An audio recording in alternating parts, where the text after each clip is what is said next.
Ifotio kũgena kwa gĩkundi kĩa ũramati wa nyamũ cia gĩthaka nĩ gĩtanyĩte gũtabanio ũmenyereri wa rũnyanjara rwa nyamũ rwa Nairobi kũrĩa moota ikinya rĩa kweheria mĩmera ĩrĩa ĩtaagĩrĩire ĩrĩa ĩgũmĩire rũnyanjara rũu.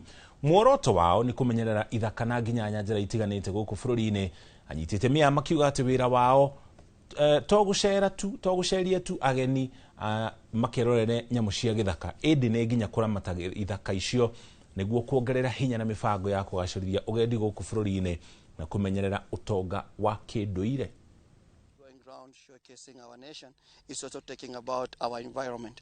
As my colleague said, we have to give back to the park and we have to give back to our environment.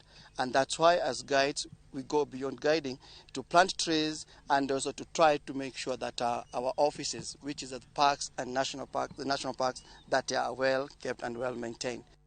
So today's aim here is to try and weed out some of these invasive species of plants that are proving to become a challenge to the park and conservation. So today's point of interest is Parthenia, and since they are invasive, the adaptation is to make sure that they are able to colonize the area that they find very quickly.